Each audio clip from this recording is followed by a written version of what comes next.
Hi, after watching the video, click the link in the description to download the program. Another question I had, and I shared this in a previous question, that I had a very traumatic breakup and I gained a lot of weight as a protective system, and now I would like to... Wait. I know, I'm sorry. It's all right. Don't be sorry about anything, but don't make up stuff.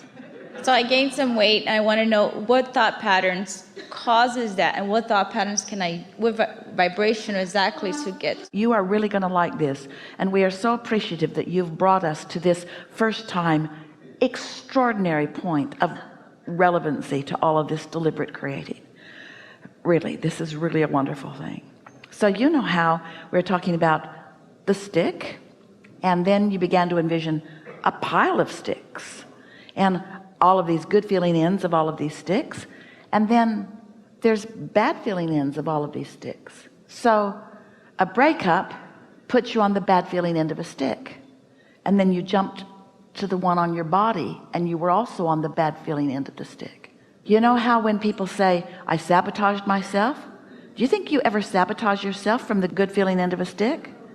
Or are you always in a funk down there on the bad feeling end, and then you say, when it rains it pours? Well, of course it does. You're on the wrong end of the pile. You're on the wrong end of the pile. So here's a question, really important one. Some of you already thought of it. That's why we thought of it.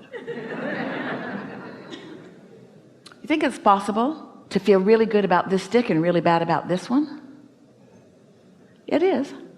You can feel much more sure about money and much less sure about relationships because your life experiences sort of trained you into the way that you feel. So that's possible, and that's what confuses you about the power of this process that we're teaching you right here, because sometimes you feel this way about a subject, but you usually continue to feel the same way that you felt about a subject because you don't actively decide that you're going to shift the way you feel, where this process will help you to do that. That's why you say, when it rains it pours. Why is that? Well, because my boyfriend broke up with me, and then I shut my finger in the door, and then I misbehaved at work and got fired. In other words, isn't that kind of how it goes? Because you didn't get hold of yourself and bring yourself back into alignment and remember who you really are and put it in perspective, and not let this one thing that happened that you're reacting to be a long time dominant reason for the vibration that you're offering. So we get it that you could grow up in a family where they've all been shutting their fingers in the doors for so long that they're just a bloody stumps everywhere, and that's all you get to see. We get it that that's how life could feel to you, but that was then and this is now. And then you didn't know what you know now. Then you didn't know about law of attraction, and then you didn't know about your inner being, and then you didn't know about this very productive vortex. Then you didn't know what you know now, but now you know it. Now you have choices. It's like a vibrational palette. If you don't know all of the wonderful things that you could eat, you might live on hot dogs. That's what kids want to do.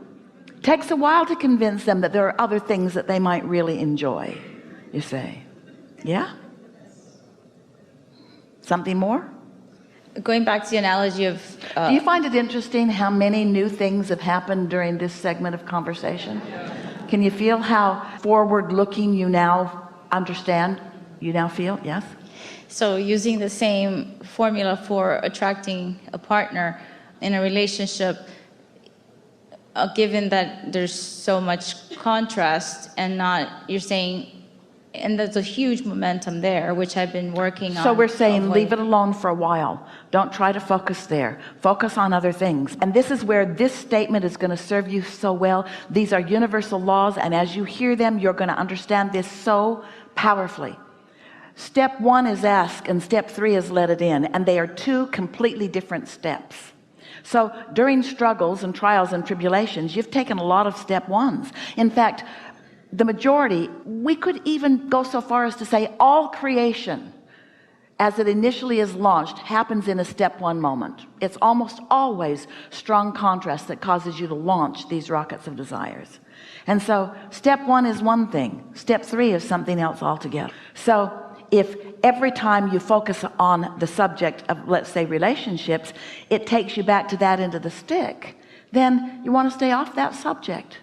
Focus on other subjects. Stay general on that subject if you're going to get on it, and if you can, stay off of it altogether. Well, now, we've watched you enough. We're practical minded also. We get it that it's not likely that you're going to leave that subject alone altogether. And so you want to goose up the other end of it on all other subjects that feel good to you. The way we used to say it is, look for something easy to feel good about. Find some subject that's easy to feel good about. Kate, when she was little, Esther and Jerry bought her a new bed. Every night she crawled into bed with her parents, and they were wanting to find a way to get her to sleep in her own bed. And one night Tracy said to Kate, you know, Grandma would be really sad if she knew you weren't sleeping in your bed. And Kate said, Grandma's never sad. What else you got? What other form of manipulation would you like to try to apply to me right now? And that's what happens to you. Once you find something that you can take to the bank every time like that, then that will serve you so well, because it doesn't take many things like that in your pocket that you can get out anytime that you want to.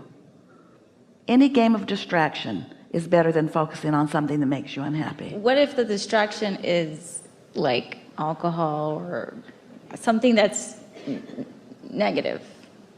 Would that still put you in the vortex? Here's this pile of sticks. And the good feeling ends of all the subjects are over here, and the horrible feeling ends of all the sticks are over here. Where do you put passing out drunk? Where do you put that? No, not passing out drunk. Oh. Like just having a glass of wine could put you in the vortex. Talk to us about the glass of wine. Where are you? Who are you with? What does it feel like?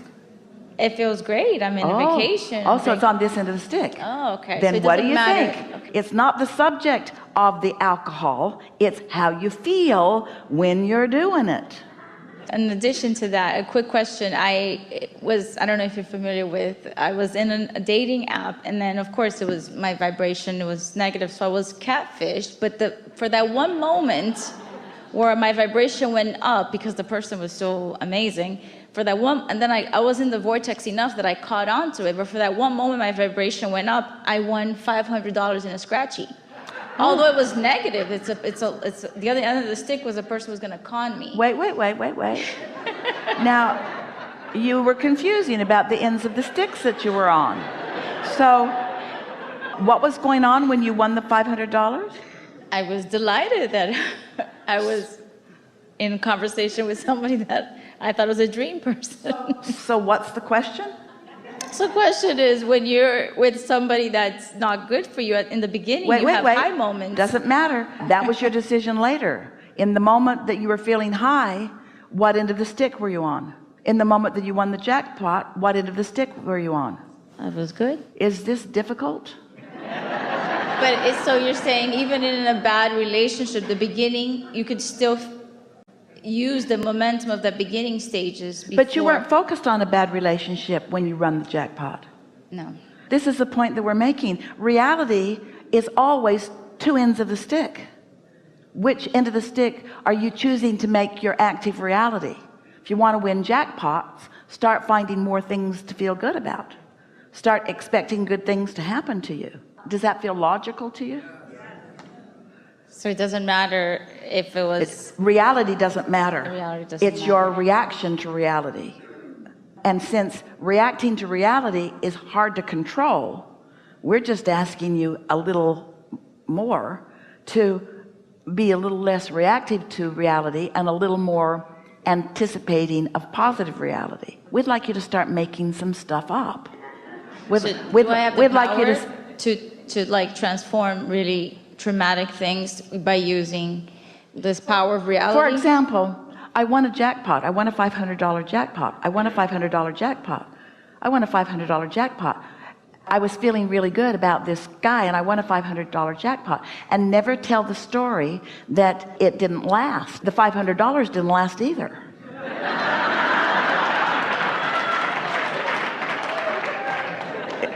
It's just a brief moment of happiness. Yes, but a stream of 500, now that's something else altogether. How do we get to the stream? Just constantly practicing this. By milking the $500 jackpot and not going to the other end of the stick. If you say I won $500 and you tell that story a lot, then that $500 has a much higher vibrational escrow than if you just faced reality that one day and never allowed yourself to feel the thrill of it again. Good? Something else? There's something else? Yes. You know you want this. I want to talk about inner beings. She's willing to talk about all the things that you're living too, yes? Can I tap into inner beings? I know you talked about you can tap into Jerry's inner being, but can I tap into inner beings of people who are no longer in my life, who I chose not to have them in my life? But can but you got to understand they're all on this end of the stick.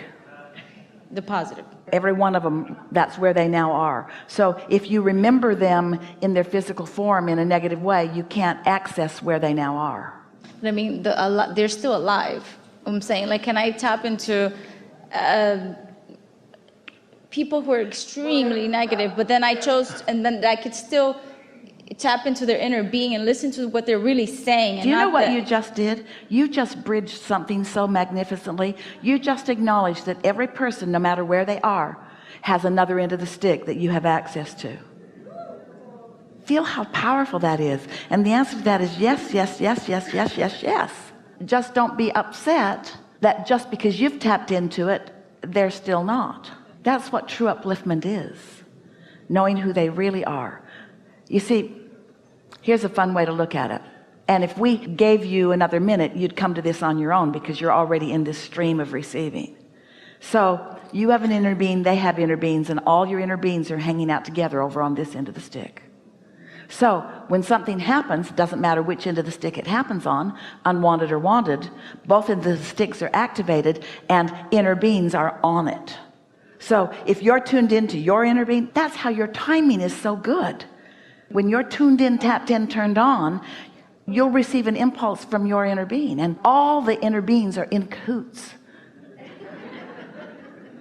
And the dead inner beings never look back mad at you or with regret or anything. Never. Like, never. They're always happy. And here's another way of saying it. Your inner being never looks back at all. Your inner being doesn't look back because what's forward is so juicy.